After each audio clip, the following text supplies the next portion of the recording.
pedágio aí na Rio Santos, nesse trecho aí, são 3 pedágios entre Rio de Janeiro e a cidade de Ubatuba. E eu fico indignado porque nem cabines não colocam para colocar a gente trabalhando para gerar emprego. É aquele tipo, né, flow que eles chamam, né?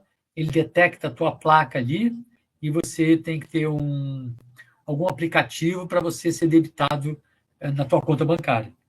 Ou então você tem que entrar lá no site deles para pagar, tá?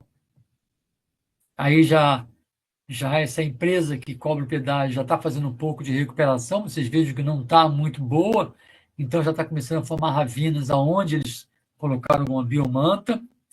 Essa foto também está bem interessante, que foi tirada a partir de um belvedere, mas o nosso interesse aí não era tirar as partes bonitas que todo mundo para tirar, mas justamente as cicatrizes, movimentos de massa, né, que aconteceram aí justamente a partir daquelas chuvas concentradas em 2022. Mas aí já é Monsuabe, em Angra dos Reis, mais cicatriz, olha o tamanho dessa aqui. Quando tem a estrada e não tem nenhum carro passando, já é um problema sério, mas ele só, entre aspas, paralisa um pouco o transporte, né, as comunicações nesse período, mas ninguém morre. Olha a outra cicatriz, nome, já pegando aqui o saprolito, ou saprólito, né, rocha podre aqui. Quantidade de matacões aí de Mangaratiba, que é o município, né, Rio Santos também, depois Mangaratiba, primeiro vem Itaguaí, Mangaratiba, depois Angra dos Reis, Paraty, indo para o sul, e depois a divisa com São Paulo, que já é o município de Ubatuba. Mas olha só o tamanho desses matacões que se soltam aí da encosta e descem até a rodovia, ou quando tem alguma casa no meio do caminho, destrói a casa. Novamente, o afloramento rochoso aí, bastante fraturado, bastante falhado, e o contato solo-rocha muito abrupto que facilita o deslizamento. Novamente, né, estão fazendo algum tipo de contenção aí provisória, botaram algumas mantas ali, aqui já foi em fevereiro de 2023. Aqui já essa empresa, esqueço o nome agora, que cobra o pedágio aí e tem a obrigação, obviamente, de fazer algum tipo de contenção, fizeram um muro de gabião aqui, plantaram algumas gramíneas aqui, tem dado certo razoavelmente bem. Mas vocês veem que aqui já não deu certo, porque também eles não fazem muito diagnóstico, não.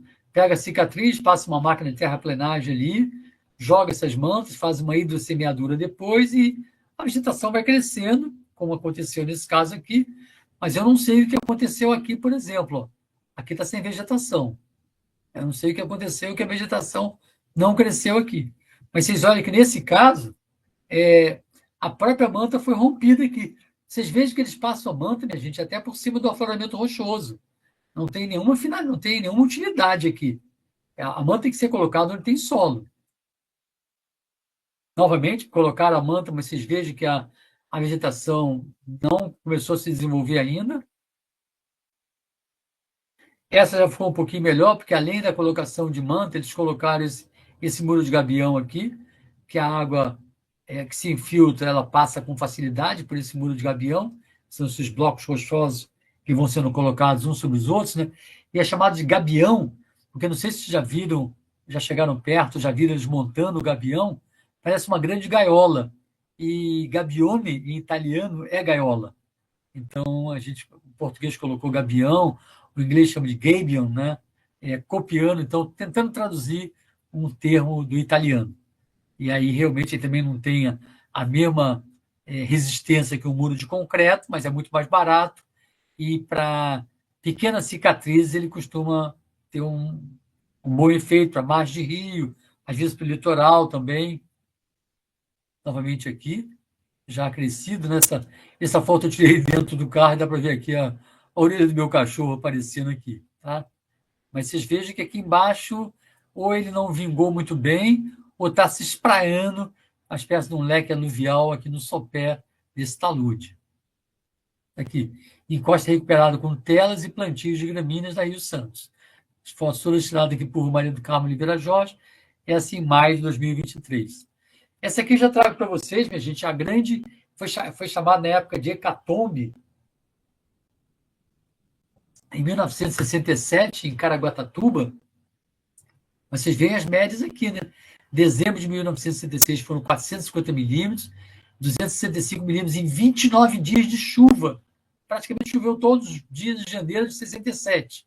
Tá? 541 milímetros, 280 milímetros em 31 dias de chuva. Fevereiro, que não tem 38, mas 28 dias de chuva, 268, e por aí vai. Houve pessoas aí, minha gente, nessa época não tinha as facilidades que tem hoje em dia, teve pessoas que ficou praticamente uma semana ilhada até alguém conseguir chegar para retirar as pessoas dela. Olha a quantidade de cicatrizes aqui, nessas serras aqui, que chegam até Caraguatatuba. No caso, é onde está a rodovia Tamoios, que vem de São Paulo para o litoral. Olha a quantidade de cicatrizes aqui também. Olha o que aconteceu na área da planície aqui, esse carro aqui, um Fusquinha, né? Olha essa casa, não sei o que seria, poderia ser uma escola, um hospital, alguma coisa, algum órgão público, né? Pessoas ficaram isoladas aqui, a quantidade de árvores, troncos de árvores que descem é muito grande. Novamente aqui, ó, pessoas isoladas aqui, durante alguns dias ficaram. Olha, mais destruição. Tem a tese de livre docente da Olga Cruz, o pessoal chamava de Olguinha, né? Da USP, né? Foi sobre justamente, se vocês procurarem aí pelo Google, pela internet, vão encontrar. Olga Cruz, né? A tese de doutorado dela foi, desculpa, a tese de livre docente dela foi sobre esses escorregamentos aí de Caraguatatuba. Olha a quantidade de galhos de árvore, minha gente. A destruição que fica. Ou seja, o volume de água é tão grande, voltando aqui para recapitular, 440 milímetros, 265 milímetros em 29 dias, 541 milímetros em 541 sendo 280 em 31 dias. Nem a vegetação consegue resistir num caso desse. Nem a vegetação, porque entra tanta água no solo, né? A poropressão é tão positiva, os poros estão todos saturados de água, e aí desce aquela encosta, e o que está acima, árvores ou casas, estradas, vão descer juntos. E aí a gente vê a quantidade de tronco de árvore aqui embaixo. Aqui já falando de São Sebastião, mais um pouco também do litoral norte aí, paulista, né? Que aconteceu em 19 de fevereiro de 2023. Eu acho que foi um pouquinho antes do carnaval, né? Qual é o prefeito que quer dizer não venham não, porque pode ter uma chuva forte e vai ter muita morte, muita perda material e muita perda humana também. Nenhum prefeito faz isso e, obviamente, o de São Sebastião também não fez. Havia aviso do CEMADEM que o risco de chuva era muito forte. Foram 627 milímetros, minha gente, em 24 horas apenas. São pouquíssimos municípios, ou quase nenhum município brasileiro, que tem 627 milímetros de chuva em 30 dias. Aqui foi em um dia apenas. Em Caraguatatuba, está aqui São Sebastião, né? A Ilha Bela foi aqui em frente, né? Em São Sebastião foi 627, em Caraguatatuba foi 395, fica um pouco mais ao norte. Em Ubatuba, esse amarelinho são bacias hidrográficas que vêm aqui da Serra do Mar em direção ao oceano. Em Ubatuba foram 335 milímetros em 24 horas e na Ilha Bela foram 337 milímetros em 18 horas apenas. Tá? Aqui tem um esquema bem interessante, né? Mostrando, então, esses 5 fatores juntos se encontraram em cima do litoral norte de São Paulo, concentrando as nuvens em um só ponto. Então, está aqui uma baixa pressão no litoral de São Paulo. Tá? A baixa pressão, então, atrai os ventos de alta para baixa, de alta pressão. Né? O 2, a frente fria vinda pelo mar, está aqui, esse verdinho aqui. O 3, ventos quentes vindos do Nordeste, está aqui, Nordeste. O 4, nuvens com muita água, se formaram aqui no litoral. E o 5, cadeias de montanhas da Serra do Mar, né, que barraram, então, esses ventos úmidos vindo do litoral. Esses ventos úmidos se condensaram, né, a altitudes elevadas e deu, então, esses volumes aqui, por exemplo, 627 milímetros em São Sebastião, 395 em Caraguatatuba, 335 em Ubatuba e 337 em Ilhabela. Mas o número de mortes e a catástrofe maior foi aqui em São Sebastião. Então, está aqui, ó.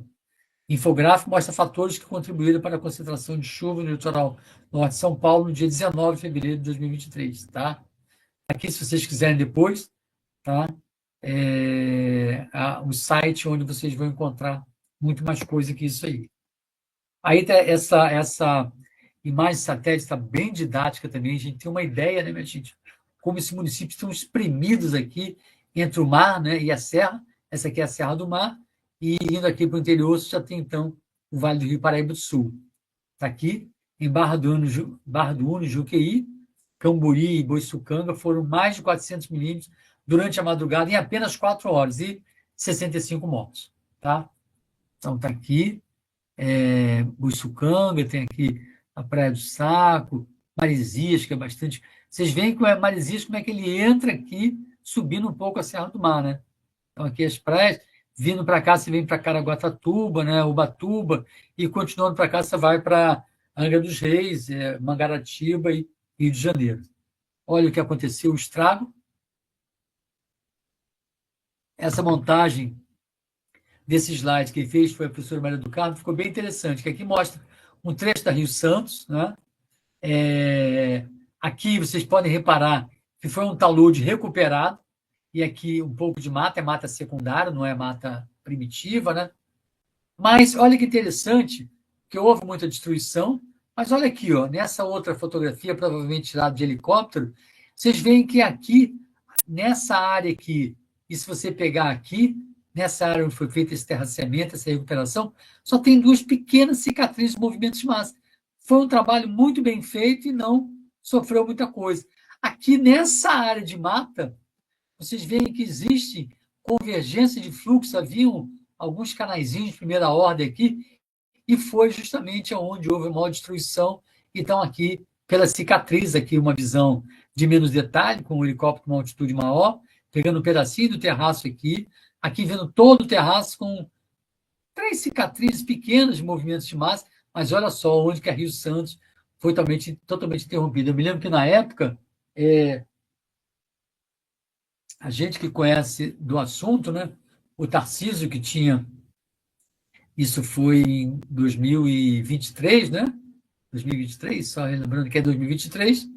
O Tarcísio tinha sido eleito em 2022, né? Foi quando o Lula tinha sido eleito também, quando houve eleições, né? E o Lula teve aí com alguns ministros também. E o Tarcísio, na época, disse: deve ter estragado a estrada toda, a estrada se foi. Eu pensei, eu acho que não. E quando eles começaram a limpar, a estrada estava ali, um pouquinho esburacada e tal, muita terra, mas o estrago maior foi aqui mesmo. Tá? E justamente onde... Está aqui, ó, essa foto, então, está mais nítida ainda, porque essa foto foi tirada pelo helicóptero num ângulo fantástico. Aqui. Vocês veem algumas pequenas cicatrizes aqui, não atingiu aqui a estrada, mas olha aqui o estrago que fez nesse trecho aqui. Os carros todos parados aqui. Né? Levou alguns dias para eles poderem... Porque quando você tira esse material daqui, também escorrega o que está mais acima, né? Está tudo muito instável aqui. E aqui esse esqueminha também eu peguei da internet. O contato solo-rocha que eu tinha falado é muito abrupto. Então estão as árvores aqui, o solo. As raízes até facilitam um pouco a entrada de água aqui, mas encontra esse substrato aqui bastante impermeável, a água não continua infiltrando, ela escoa paralela aqui à superfície, e aqui está a situação seguinte, o estrago que aconteceu, foi mais ou menos o que aconteceu aqui, foi mais ou menos o que aconteceu aqui, tá? Justamente pelo contato solo-rocha muito abrupto, e os solos não são solos muito profundos, né, porque a encosta é muito abrupta, e aí, rapidamente, a água que se infiltra, ela chega até o afloramento rochoso, começa a escoar aqui em subsuperfície, desestabiliza esse solo que está aqui acima, então, desce o material todo e leva estrada, árvore, casa e pessoas que estiverem dentro dessas casas. Está aí, então, onde morreu muita gente, né? Vocês veem que uma parte das casas estava localizada nessas encostas aqui, que não dá nem para ver casa mais, porque elas foram destruídas, né? E a população mais rica, né, que aí em São Sebastião tem turismo de classe A, etc., né? Eles não estão localizados aqui na encosta. Aqui na encosta, realmente, são os piscineiros, os pedreiros, as empregadas domésticas, né? Os jardineiros são os que moram nessas áreas de encostas, de instabilidade muito alta, e foram as pessoas que morreram e que perderam suas casas. Tá? Aqui o estrago que foi, quantidade de lama, né? As pessoas andando por aqui. É muita lama, minha gente, porque tem muita argila e muita água, né? Olha só o que aconteceu com esses carros aqui, que deviam estar perto aqui da praia, mas aqui realmente foi. Essa rua aqui foi onde houve o maior número de mortos. E aí a gente coloca, então, aquecimento global, efeito estufa, entidades governamentais e déficit habitacional e áreas de risco. Aquecimento global, as chuvas recordes representam o mais recente fenômeno extremo causado pelo aquecimento global. Eu estava vendo, minha gente, não sei se vocês acompanharam, mas tem muita gente do agronegócio aí que diz que não existe mudanças climáticas globais, mas agora, não sei nem se já passou essa lei. Eles estão querendo passar uma lei que, quando, a propósito que aconteceu no passado no Rio Grande do Sul, quando houver esses temporais muito fortes, resultantes do aquecimento global, aí eles colocam isso, né? Mas eles dizem que não acreditam. Então, que os juros de empréstimo sejam muito baixos, ou então possa pagar em mais anos, né? Quando tiver esse tipo de efeito. Então, agora eles estão acreditando que existem mudanças climáticas globais, especialmente para poder pagar efeito estufa, eventos extremos. Gases de efeito estufa são armazenados nos oceanos, que alteram as correntes oceânicas, e isso pode provocar uma alteração na distribuição do calor, causando mais eventos extremos. Papel das entidades governamentais. Os municípios, governos estaduais e governo federal têm se preparado para as mudanças climáticas? Aqui no Rio de Janeiro não tem. Não sei como é que é aí no Maranhão e em outros estados do Brasil, se outras pessoas estiverem assistindo. Certamente São Paulo não está. Duvido que a gente fala aqui, né? O Tarcisão, né? Duvido que o Tarcísio Mota tenha esse tipo de preocupação. Aqui no Rio de Janeiro, o Castro, que é o governador aqui, ele não tem esse tipo de preocupação. Tem os órgãos estaduais, aqui tem o INEA, né? Todos os estados, seus municípios têm as suas secretarias municipais, mas não são órgãos muito prestigiados. Olha o que aconteceu, né, com a nossa ministra do Meio Ambiente, como ela foi ali achincalhada, né, no Senado, não lembro se foi ontem ou anteontem, né, humilhada mesmo, e ela se retirou da reunião, né, porque um senador lá tinha dito que algumas semanas atrás tinha vontade de enforcar ela, né? Como é que chega a falar uma coisa dessas, né? E o Rogério Marinho, né, num certo momento falou: coloque-se no seu lugar, né? E ela falou: não, então eu estou saindo dessa reunião aqui. Então, realmente, de um modo geral, os governos não estão preparados nem estão muito preocupados com as mudanças climáticas, e aí quem sofre é a população. Então, déficit habitacional e áreas de risco, déficit habitacional e a formulação de políticas públicas urbanas, né? Olha o que tem acontecido aí no estado de vocês, em Buriticupu. Eu estive em Buriticupu, minha gente, há 25 anos atrás, quando eu orientava a Mônica Marçal nas voçorocas lá de Açailândia, que já eram grandes, né? E passamos aí por Buriticupu, essas voçorocas de hoje em dia, em 99, 98, 99, 2000, que eu fiz vários trabalhos de campo, eram pequenas ravinas ali. Nada foi feito em Vossoroca agora ali de 70 metros de profundidade. Então, agora está se fazendo alguma coisa. Mas, justamente, o trabalho que a gente desenvolve na academia, né, e que ela tem que continuar pública, ela tem que ter muito investimento, né, dos governos federais e estaduais, no caso de vocês, estadual, que é o EMA, né, a gente não pode considerar como sendo gasto, né, tem que considerar como sendo investimento, porque realmente não é barato fazer pesquisa, você tem que ter bons laboratórios, você tem que ter pessoas qualificadas, os alunos têm que ter acesso a imagens satélites, a boas bibliotecas, né? No nosso caso aqui, a gente tem, da UFRJ, porque o nosso departamento de geografia já tem mais de 70 anos e a pós-graduação tem 50 anos. Então, tem uma tradição, é mais antiga, né? Mas a gente tem dificuldades também, né? Às vezes chove, fura uma telha e começa a entrar água dentro da biblioteca. Então, temos dificuldades também, mas estamos sempre procurando renovar. A nossa biblioteca aqui do Programa de Pós-Graduação em Geografia atualmente está com 30 mil livros. 30 mil. E muitos livros nacionais e internacionais. E Todos os alunos, professores, funcionários da UFRJ têm acesso direto e das universidades aqui também, tanto do município do Rio de Janeiro como do entorno. Eu acho que eles não podem emprestar para levar para casa, mas eles podem passar o dia inteiro lá lendo, anotando uma série de coisas. A biblioteca pública, então, a população tem acesso a ela. Tá? Muito obrigado, minha gente. Estou à disposição de vocês se tiverem alguma dúvida. Ótimo, professor. Fez excelente a temática abordada, tá bom? É isso mesmo, gente, tá?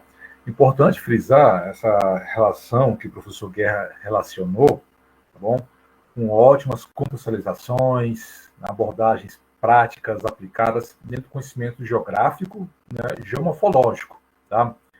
Em cima disso, professor Guerra, eu posso primeiro fazer a primeira colocação, né? Fique à vontade. Tá? E com isso, para os nossos discentes que estão aqui presentes, né, junto com o professor Jorge, é uma abordagem... Obrigado pelas palmas aí. Adoro essas palminhas subindo aí. Todos os alunos, isso. Já temos as perguntas aqui, já temos uma pergunta, mas eu vou iniciar com um comentário, né, fiz uma observação em cima da sua fala, tá? E posterior, também uma pergunta minha, tá? Mais uma pergunta do contexto, a partir das suas expertises, suas experiências, o contexto, né, mundo, Brasil e também regional, né, no estado do Maranhão. Tá? Bom, a partir do que a gente absorveu, né, sobre a sua abordagem, professor Guerra, tá? Inclusive, né, dar os parabéns para a organização, né, do debate, né, da sua apresentação, professor Guerra, aos alunos do curso de Geografia da UEMA, que elaborou um tema fundamental, né? Ele né? Eu achei muito fundamental, na verdade, a discussão do tema, onde relaciona a dinâmica da paisagem e sustentabilidade, né? Desafios da geomorfologia aplicada na gestão ambiental. Em cima disso, professor Guerra, né? Em cima da sua fala, me fez lembrar sobre algumas discussões que a gente vem lidando também sobre essa questão justamente da incorporação, né, que não é recente, você já abordou muito bem isso, né, na sua fala, na sua apresentação, né, os debates teóricos, né, sobre a atuação antrópica, né, na natureza não é recente na literatura especializada, né, já há bastante tempo se discute isso, na verdade, tá?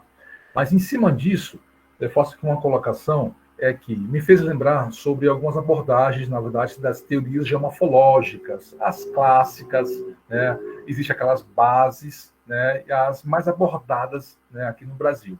Me fez lembrar de uma, né, a teoria do equilíbrio dinâmico, né, com a contribuição, né, de John Hacker, né, que eu achei interessante fazer essa relação, que onde a teoria do equilíbrio dinâmico, John Hacker, traz, né, a relação onde o relevo é um sistema aberto que busca um estado de equilíbrio, tá? Trocando energia e matéria com o ambiente.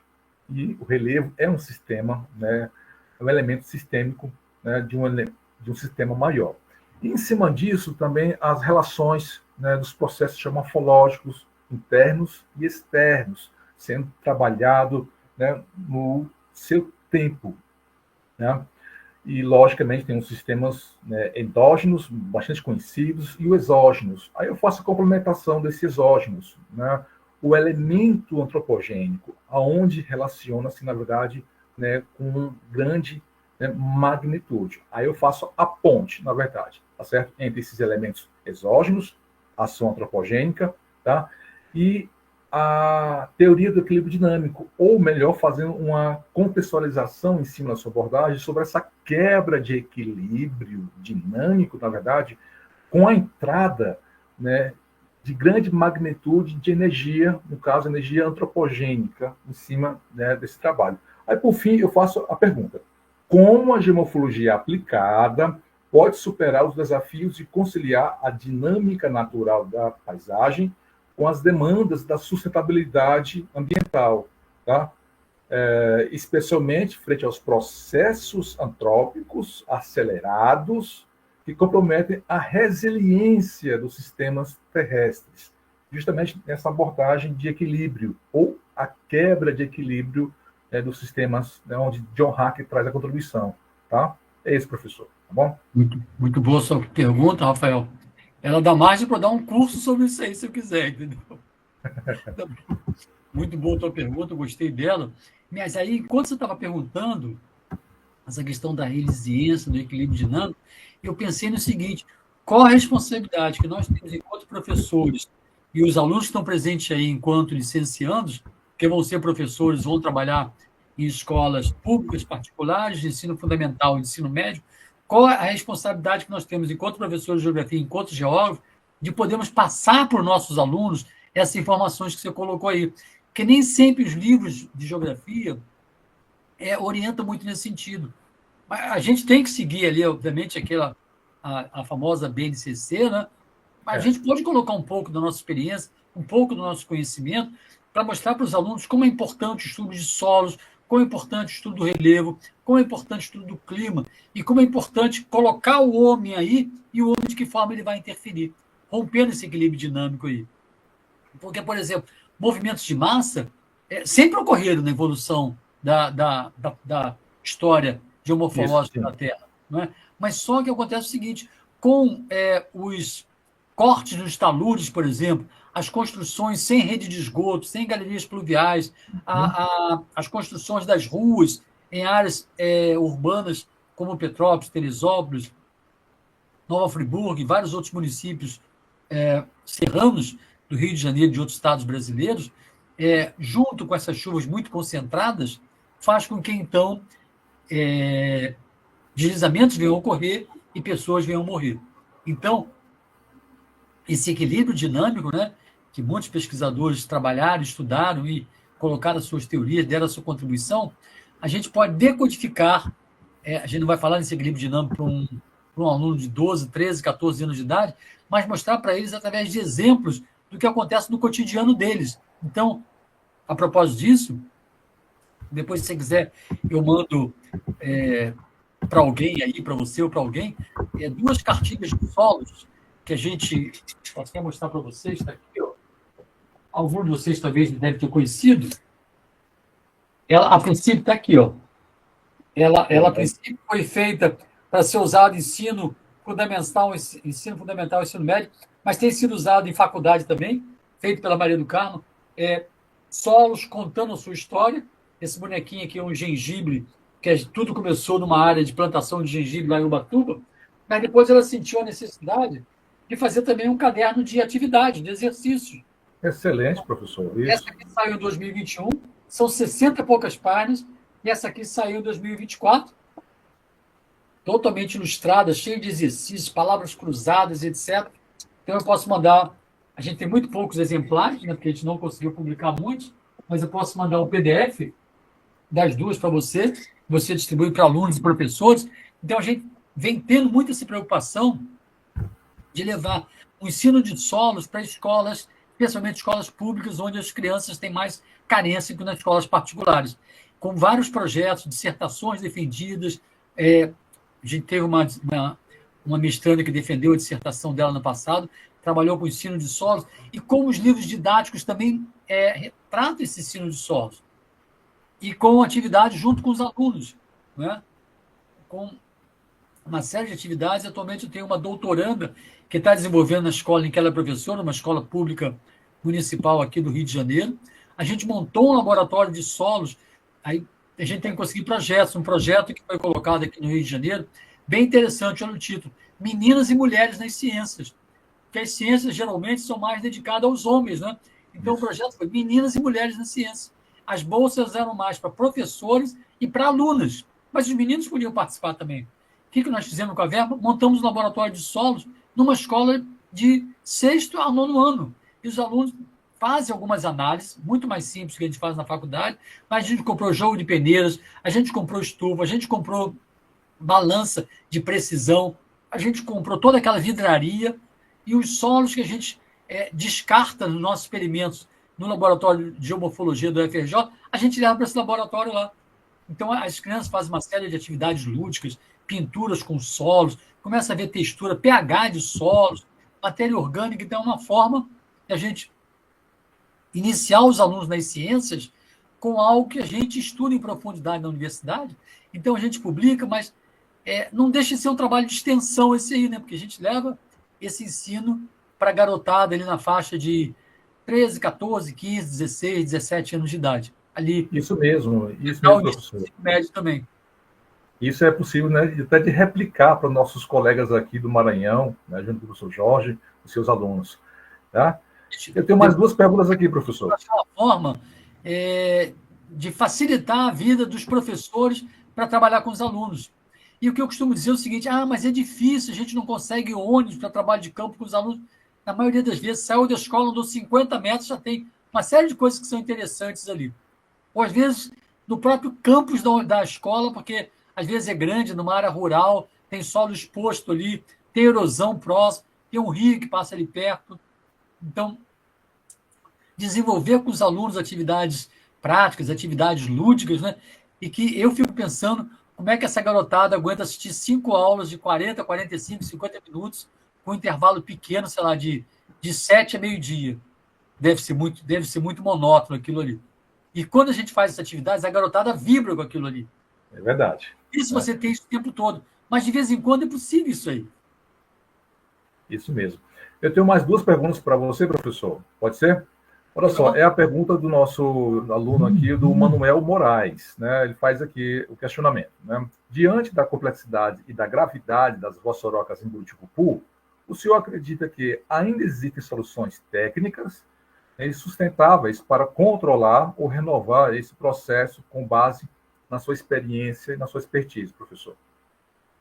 Existe, só que agora é muito mais caro do que há 30 anos atrás, que você podia atuar preventivamente. Também a gente trabalha com erosão de solos, né?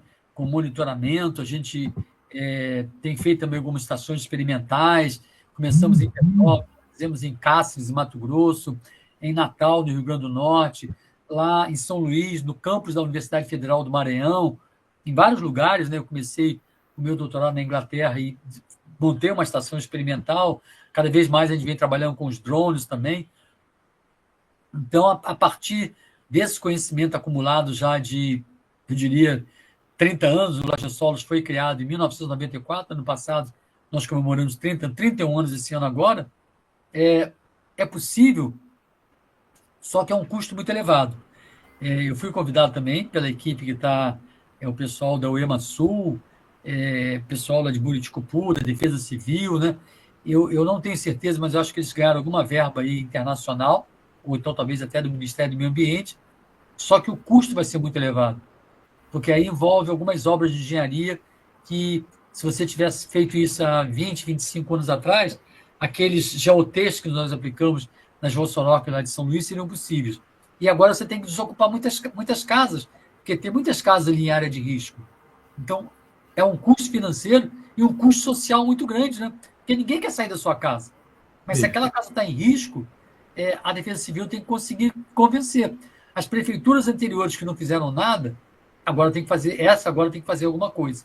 Então, é possível, mas vai envolver algumas obras de engenharia tradicional, né? Muitas obras de drenagem também, né?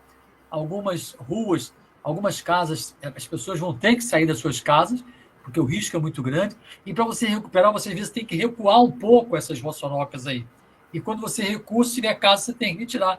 E como convencer pessoas a saírem das suas casas? E colocar no local de moradia seguro e digno para essas pessoas. Tudo envolve um custo financeiro e social muito grande. Mas é possível. E em algumas situações, inclusive com utilização de biotestes, né? Eu falei do buriti, que acho que a maioria de vocês deve conhecer, é muito abundante aí no Maranhão, aquelas fibras que o buriti tem. Nós produzimos milhares daquelas telas.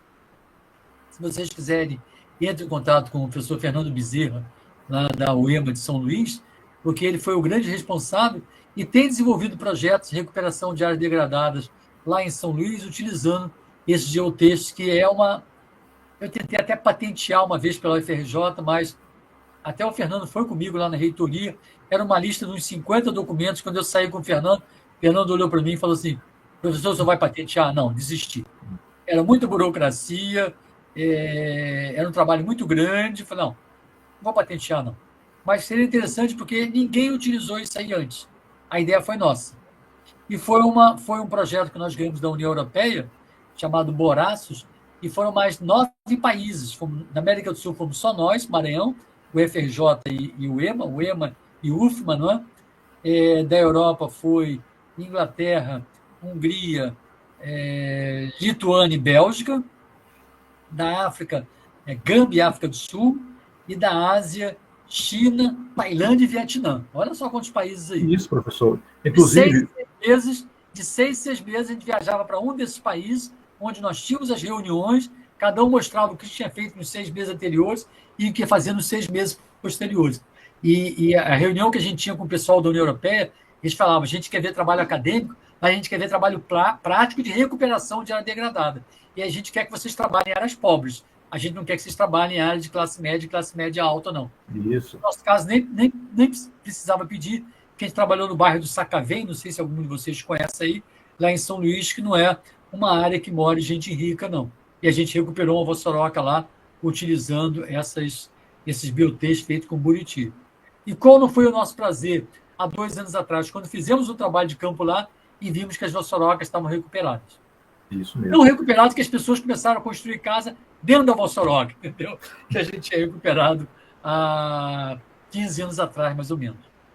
Foram trabalhos pioneiros. Eu li seus trabalhos, professor, seus artigos, junto com o professor Bezerra, né? São trabalhos pioneiros, né? Sobre essa abordagem, né? De recuperação de áreas degradadas, tá? Diferenciada, trabalho pioneiro nessa abordagem de uma geomorfologia. E a gente contratou mão de obra local e gerou renda no local também. Isso. Para produzir as biotês feitas de buriti e depois para aplicar também.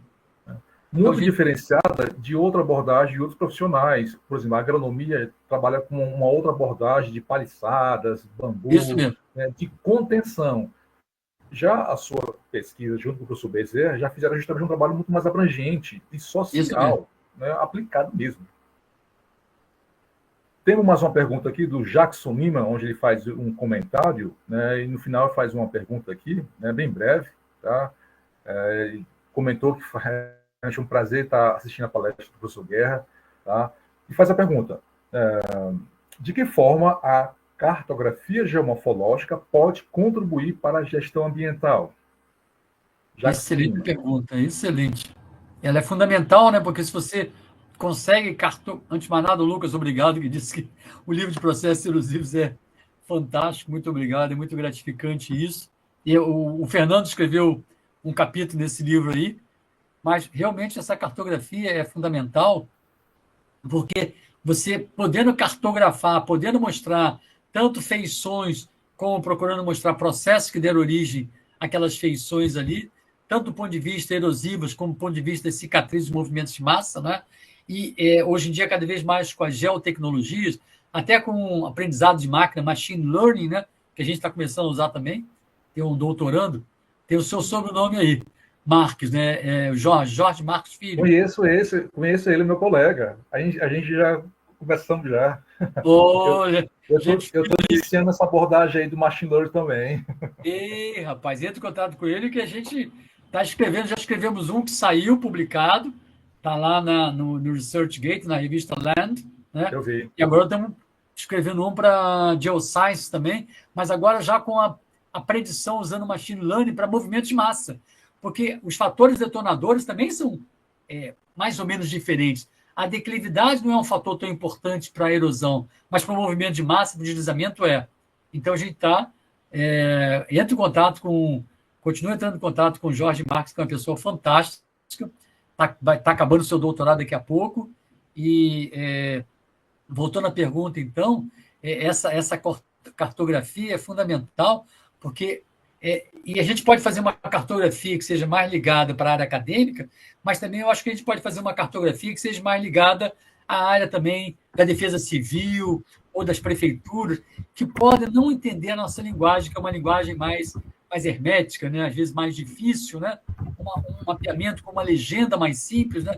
Que quem está ali no front, quem está ali no cotidiano, no dia a dia, pode entender melhor para poder aproveitar aqueles mapeamentos que nós temos feito, né, de forma que ele possa aplicar de forma mais fácil, mais imediata, ou para prevenção ou para recuperação de áreas degradadas.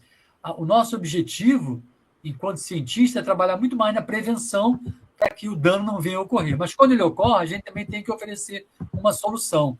Até uns 20 anos atrás, a gente ficava mais no diagnóstico, e cada vez mais a gente tem partido para o diagnóstico, para o prognóstico e para oferecer formas de recuperação também.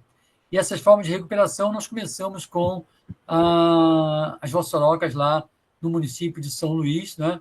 Justamente com o Fernando na época, né? O professor Cordeiro também, que vocês devem conhecer, que é professor da Universidade Federal do Maranhão, né? Até eu estava lá na banca titular quando aconteceu aquele pequeno acidente comigo lá em São Luís, mas voltei já algumas vezes a São Luís, não dá para a gente ficar com medo, não, né? Também uma pessoa que tem tido contato já há mais de 20 anos, tem uma responsabilidade muito grande ali na Universidade Federal do Maranhão, e é essa possibilidade que a gente tem de fazer trabalhos em rede cada vez mais, né? Com essa possibilidade aqui das lives que a gente pode fazer, com a internet, com os softwares que existem por aí, né? A gente só tem que tomar cuidado com a inteligência artificial, né? Porque também as pessoas podem pegar e sair publicando o trabalho que nem foi ele ou ela que escreveu. Então, ela tem um fator positivo,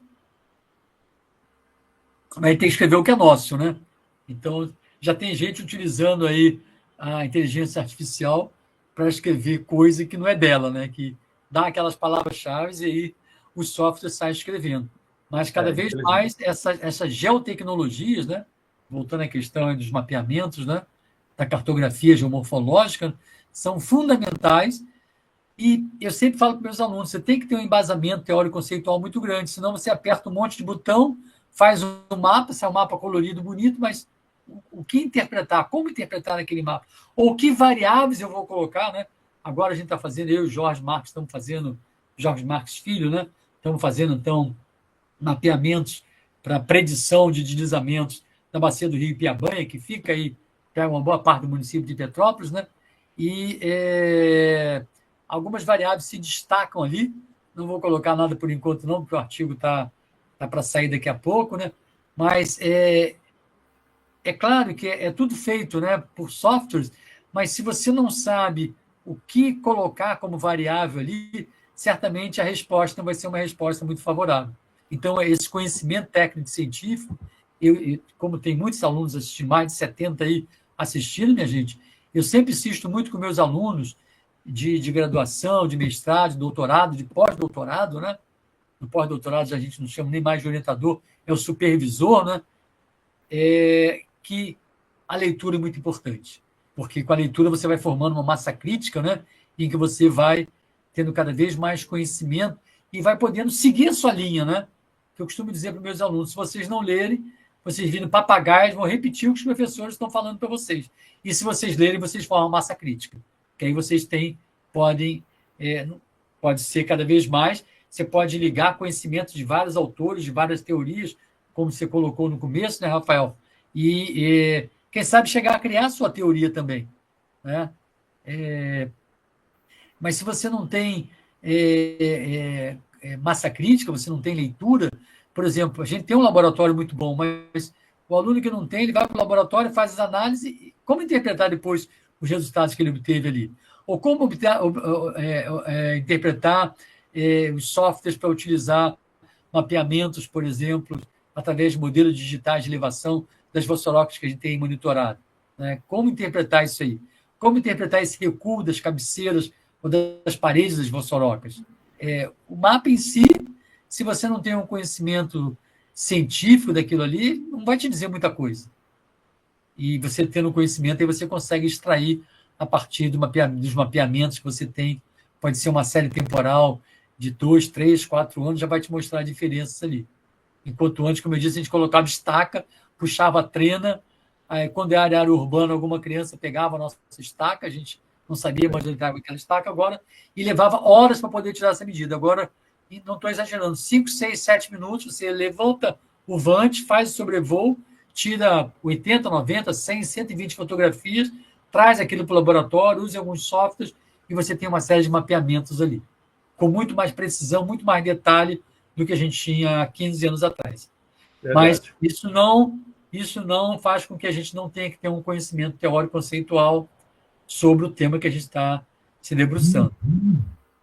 Isso mesmo, professor. E faço essa ressalva de colaboração aqui a respeito justamente da sua abordagem agora final sobre importante que as novas tecnologias, as novas geotecnologias e tecnologias de análise, na verdade, são fundamentais para uma interpretação. Isso é essencial, isso realmente é fundamental, traz uma melhoria, traz linhas de metodologia aplicáveis.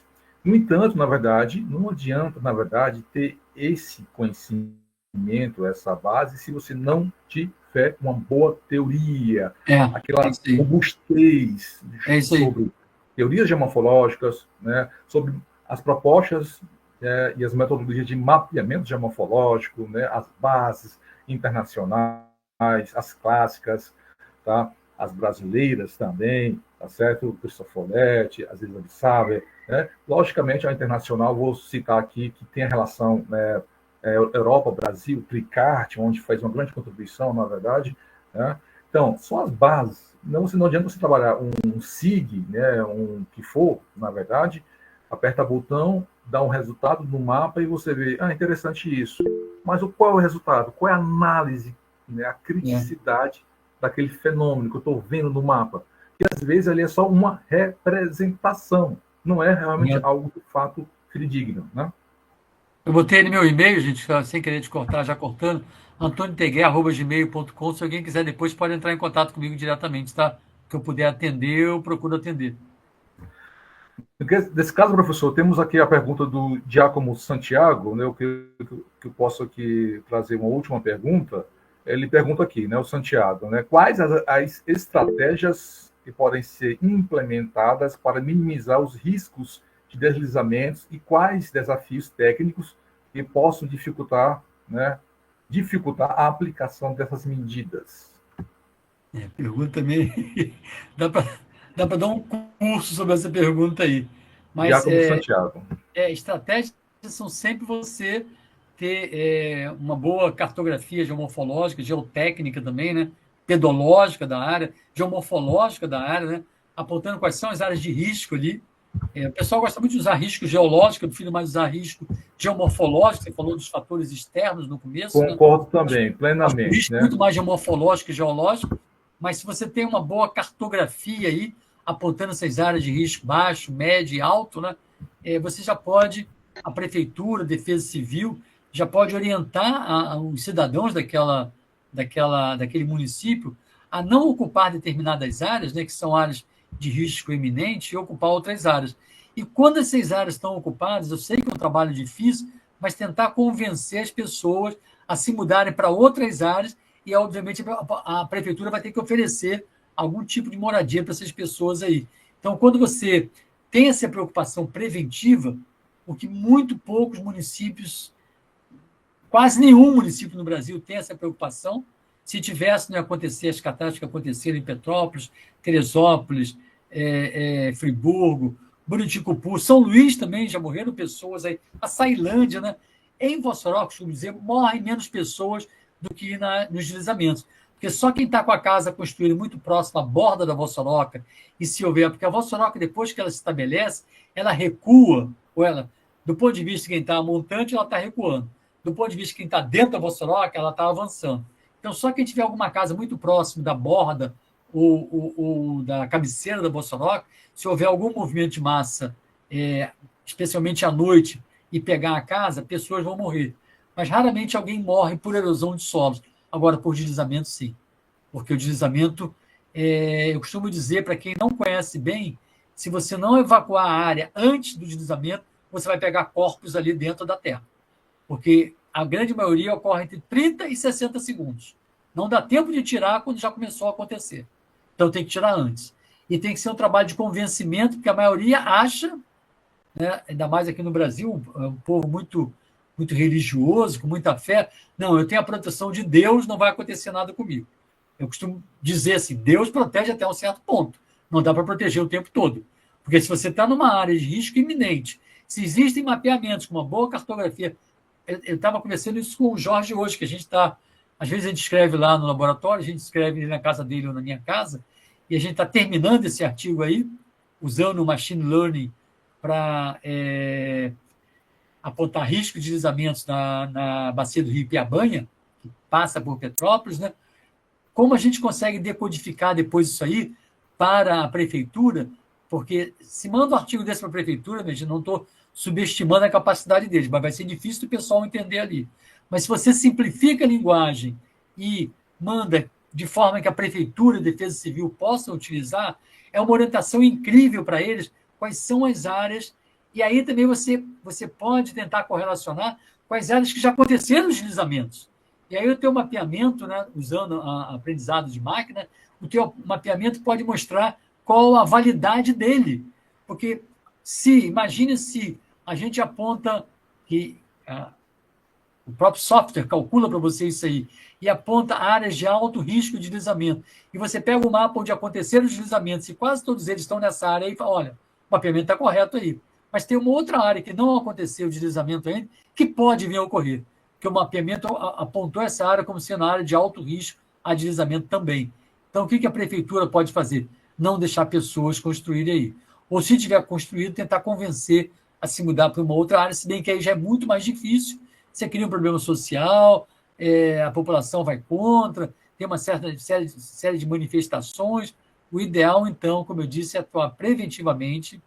E em áreas que apresentam, por exemplo, risco baixo ou médio, também ocupar com obras de contenção, obras de drenagem, para que a população possa viver com uma segurança um pouco maior. A gente não fala muito na questão do direito de ir e vir. As pessoas pensam direito de ir e vir para não ser morto no meio do caminho. Eu penso nesse sentido, mas eu penso no sentido de ir e vir para voltar para sua casa e a sua casa está ali. Isso. A sua casa não ter deslizado. Eu Isso penso mesmo, muito nessa professor. questão aí, para quem trabalha com essa temática, já se vão 30 anos, minha gente. Isso, grande experiência. E para finalizar, professor, para não tomar mais o seu tempo, na verdade já passa das 20 horas e 30 minutos, né? 20 e 34. Já é sexta-feira. Sai para encerrar, eu tenho só para aqui, tem um aluno que pediu aqui a fala, na verdade, que seja breve, tá bom? É o Pedro Hugo Rocha. E para encerrar, logo é ele, né? E depois a fala do professor Jorge, para dar os fins de imediato, né? Para encerrar, né? Esse momento aqui de discussão. Pedro, pode falar. Okay. Pode falar. É bem breve, pessoal. Só para transmitir para o professor Guerra que as citações que ele fez ao professor Fernando Bezerra, ele já está ciente e ele pede que ele me mande um abraço para o senhor, professor. Só isso. Somente Obrigado. Isso. Pede um abraço do professor Fernando. Só isso, Rafa. Obrigado pela fala, tá? A tese dele, às vezes eu levava, porque a gente tem uma casa lá em Ubatuba, levava para ele escrever e falar que vegetação linda, que litoral é esse aqui, né? Ele foi 2 ou 3 vezes para lá e escreveu parte da tese dele lá em Ubatuba. Vocês têm uma beleza muito grande também no litoral do Maranhão, mas é diferente, né? Porque tem praias aí, tem praias lá, mas tem a parte serrana com a Mata Atlântica também, né? Então dá um contraste muito abrupto entre a Mata Atlântica e o Oceano Atlântico ali, né? Claro, professor Jorge. A gente se comunica pelo menos uma vez por semana, ou por WhatsApp, ou por e-mail, ou por telefone, né? Muito bem, professor Antônio Guerra, muito obrigado mais uma vez. Eu que agradeço. O senhor fica à disposição para suas considerações finais, professor. Não, só agradecer, dar os parabéns a você. Vi que teve um momento aí. Olha, conheço esse livro aí. Ei, meu Deus, olha, é muito gratificante, minha gente. Eu estou indo agora para a Unifap, lá em Macapá, né, que eu sou professor colaborador lá, vou dar um mini curso e vou fazer um trabalho de campo com eles também, através do grande amigo que é o professor Palhares, que alguns de vocês devem conhecer também, uma pessoa bem conhecida, né? E estou levando uma série de livros que eles pediram, eu consegui com desconto aqui direto da editora, falar como é que eu vou levar esses livros todos na minha mala, e esses 2 que você mostrou aí estão na minha lista aqui de livros que eu vou levar. Agradecer a vocês, dizer que é muito gratificante para a gente que vem trabalhando com essa temática há mais de 30 anos, né? Na realidade, para quem não sabe, eu venho de uma família de geógrafos, né? Meu pai, Antônio Teixeira Guerra, geógrafo, mas muita gente não sabe, mas minha mãe, Inês Amélia Leal Teixeira Guerra, também era geógrafa, e para vocês que são do Maranhão, alguns de vocês, acho que a maioria que está assistindo é do Maranhão, os meus avós, pais da minha mãe, eram lá de São Luís, vieram de São Luís para o Rio de Janeiro. E meu pai, acho que é aquela coisa meio machista, tirou o sobrenome da gente é Leal. Leal acho que é um sobrenome bem maranhense. O nome da minha mãe é Inês Amélia Leal Teixeira Guerra. E todos nós passamos a ter só o Teixeira Guerra. Os meus avós, então, eram Neuza Leal e Teófilo Leal, eram de São Luís, e um belo dia resolveram ir para o Rio de Janeiro e foram morar em Copacabana, que era um grande areal. Estou falando disso aí, sei lá, 1910, talvez, né? Mais de um século atrás, e aí constituíram a família, e minha mãe nasceu, minha mãe fez geografia na PUC, e meu pai fez geografia, fez geografia na UFRJ, que antigamente chamava-se Universidade do Brasil, e se conheceram no IBGE, e se casaram, e desde 10 anos de idade eu já sabia que ia ser geógrafo. Eu respirava geografia 24 horas por dia. Nós temos vários irmãos, mas eu fui o único que segui a carreira dos meus pais, né, da geografia. Meus pais já foram para o céu há algum tempo, mas assim me deixaram muita inspiração geográfica, mas além da geográfica, principalmente assim, saber lidar com as pessoas e respeitar as diferenças. E que eu e minha esposa, Maria do Carmo, com quem eu fiz essa palestra aqui, passamos para a nossa filha, Maria Júlia, que tem 15 anos de idade, que de tanto respirar geografia, ela não quer ser geógrafa, não. Ela quer ser arquiteta. Ela diz que geógrafo trabalha demais. Então, a visão que ela tem do arquiteto, ela vai ficar desenhando planta de apartamento na beira da piscina. Essa é a visão que a nossa filha tem do arquiteto, mas ela, com 15 anos de idade, já consegue desenhar planta de apartamento com perspectiva, com tudo, e ela está no primeiro ano do ensino médio e ela quer fazer arquitetura. Mas quem sabe ela siga um pouco até para o urbanismo, tem a ver com a geografia também. Então, dar os parabéns a vocês, agradecer o convite, né? Botei meu e-mail aí, se alguém quiser entrar em contato depois, me passe algum WhatsApp aí, que aí eu mando as cartilhas e vocês podem distribuir para quem vocês quiserem, tá? Eu só não posso mandar ela física, poderia até mandar para alguma biblioteca. Como a gente tem pouco, a gente prefere distribuir para a biblioteca, que aí mais pessoas têm acesso.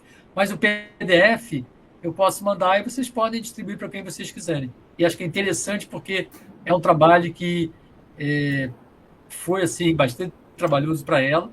O Mike Fullen, que é com quem a gente vem trabalhando, da Universidade de Wolverhampton, há algum tempo que o Fernando fez o doutorado de sanduíche lá, a Maria do Carmo fez o dela também, que ela defendeu em 2017. Eu fiz meu pós-doutorado lá.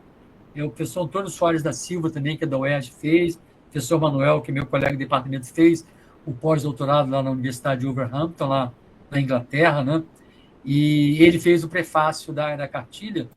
Mas, assim um spoiler para vocês é que uma editora da Inglaterra pediu para ela passar tudo para o inglês, e o livro vai ser publicado em inglês agora. E aí, sendo publicado em inglês, vai para o mundo inteiro, né? Porque é a língua científica, né?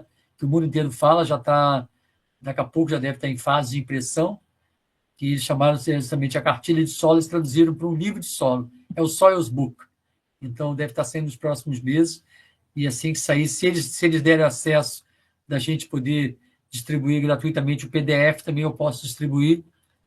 Não foi uma coisa de pegar uma cartilha, pegar outra, grampear e falar, está aqui o livro, entendeu? Teve que ter todo um trabalho de procurar unificar, ver o que aproveita, o que não aproveita, e ainda colocar no inglês, né? Que, apesar de a gente dominar razoavelmente bem, nunca é a sua língua, né? Mas é isso aí, minha gente. Então, de parabéns. E o que vocês precisarem de mim, o que precisarem que eu puder fazer, podem contar comigo. Comigo e com a equipe do Loja Solos também, que é o Laboratório de Morfologia Ambiental e Degradação dos Solos, que, como eu disse, esse ano agora está comemorando 31 anos de existência. São dezenas de teses, dissertações. Se pegar isso tudo, artigos, capítulos, livros, são centenas de publicações que saíram ao longo desses 31 anos de existência do Loja Solos. E aí vocês podem contar com a gente. Agradeço mais uma vez. Eu adoro quando essas palminhas estouram, que parecem fogos de artifício aí. Muito obrigado. Muito obrigado, Rafael. Muito obrigado, Jorge. Muito obrigado aos alunos que estão presentes aqui, alunos e alunas, e podem contar comigo se vocês precisarem.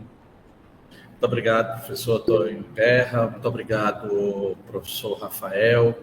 É um prazer muito grande. Só para registrar, professor, A Universidade Estadual do Maranhão tem vários programas de licenciatura, né, não só presencial, e aqui estão presentes alunos do ensino à distância, licenciatura em Geografia, e também do programa Ensinar, que é um programa de interiorização da Universidade Estadual do Maranhão, aqui ex-alunos do curso do Ensinar, de Pirapemas, de Parnarama.